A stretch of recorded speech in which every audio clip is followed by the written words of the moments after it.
Welcome to the Tech Egg. Don't get scrambled. Enjoy the video. You start by unlocking the device and getting straight to settings. This saves time and avoids guessing where controls live. Once done, swipe down to reveal quick settings and confirm Do Not Disturb is turned off because it can enforce silence or vibration.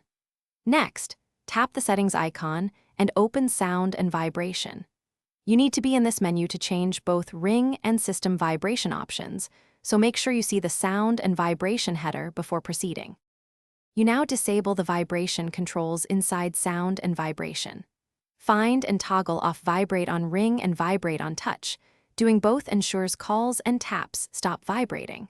Then raise the ringtone volume one notch so the phone uses sound instead of vibration, and check additional sound settings for any remaining vibration toggles like keypad or charging vibration. If the menu labels differ slightly on your Itel model, look for vibration-related words. You finish by testing the change. Call the phone or press the volume buttons to preview system sound and ensure vibration is gone. If it still vibrates, restart the phone so settings fully apply. Make sure to inspect accessibility settings for any remaining vibration options like haptic feedback or vibration alerts and disable them. If vibration persists after all steps, clear settings app cache or perform a soft reset. This fixes stuck services without losing your data.